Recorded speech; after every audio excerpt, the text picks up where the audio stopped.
Hello, fellow Europeans, wherever you are. I'm Jane Morris.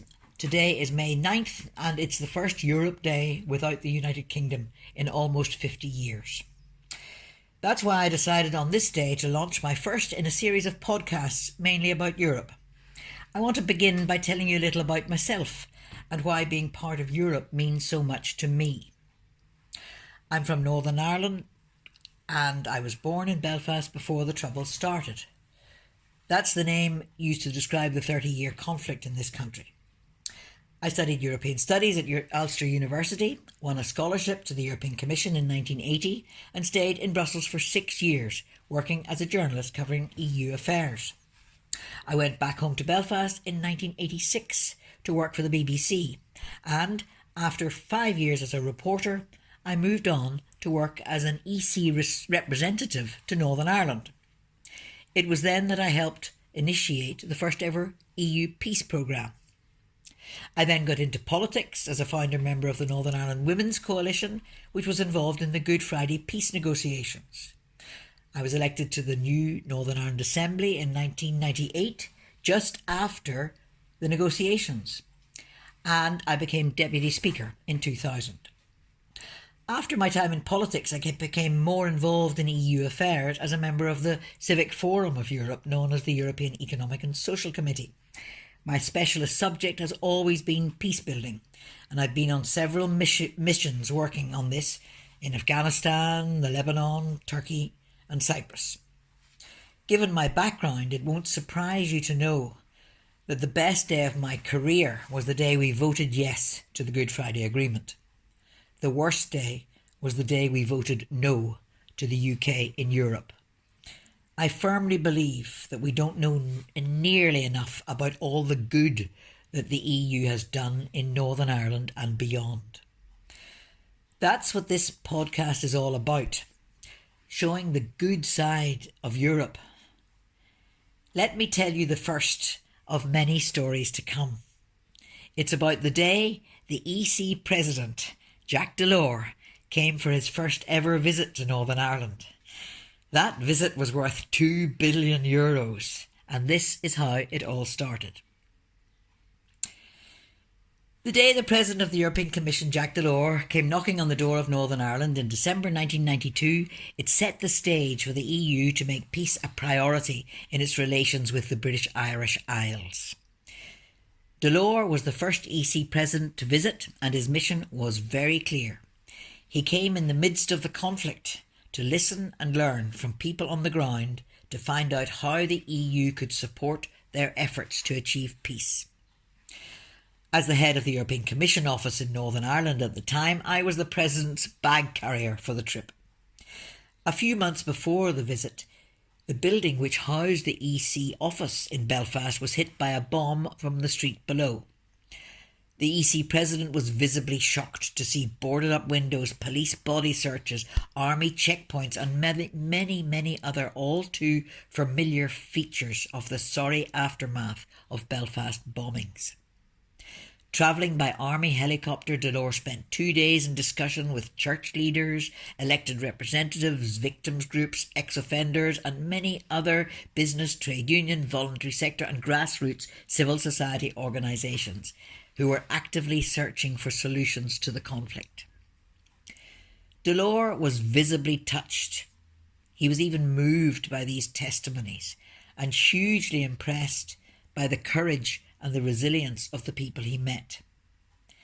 This was a vital learning experience for him as he sought to understand the highly complex political, religious, cultural, economic and social differences that were tearing the communities apart. In his final press conference, when local journalists asked him what the EU would do to help, Delors made a public promise which the EU has kept ever since. Delors simply said, "I will do something as soon as I'm asked." In other words, all the UK and Ireland had to do was say the word. They did. Delors acted, and the EU member states responded with a multi-million-pound peace programme which continues to this day. This is how it started. On August 31st, 1994, the IRA announced a ceasefire, and Delors immediately began the EU response, as he promised. A meeting was set up between Delors and the three Northern Ireland MEPs at the time. They were Ian Paisley, John Hume and Jim Nicholson. The meeting was held in Brussels on October 13th, 1994. That was also the day of the Loyalist paramilitaries' ceasefire. Immediately after that meeting, Delors set up a task force which consisted of the heads of the EC offices in London, Dublin and Belfast. That was Jeff Martin, Colm Larkin and myself. It was unusual but fortuitous that all three of us were from Northern Ireland. On the instruction of Jacques Delors, our mandate was to draw up a shopping list of the needs of Northern Ireland in the new political climate that had been created by the ceasefires. We were asked to give it a price tag and deliver it to the EC President in time for the European Summit in Essen in December 1994. That gave us less than 2 months to complete one of the biggest tasks many of us would ever attempt. In a massive 6-week consultation, which involved reports being drawn up by the MEPs, their experts and many others, the bare bones of a peace-building strategy started to emerge. Just days before the Essen summit, December 1994, the proposal was prepared, proofed and ready to go. The leaders of the 12 EU member states at the time had a packed agenda, but in a matter of minutes they unanimously agreed funding of €300 million for an initial 4-year period for Peace 1, as it's known. Those were the heady days at the start of the first ever special support programme for peace and reconciliation in Northern Ireland and the border counties of Ireland. More than 2 decades, €2 billion and 2 peace agreements later, the EU peace programme is widely accepted as the most unique, most successful peace initiative that was ever created by the European Union.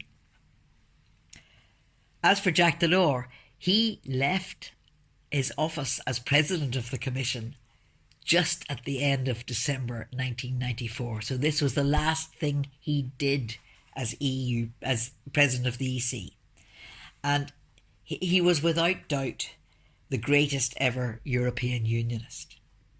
Many talk of his achievements being the single market or the euro, the creation of the euro, but he sees his greatest success was his contribution to peace in Northern Ireland. He has said so himself many times.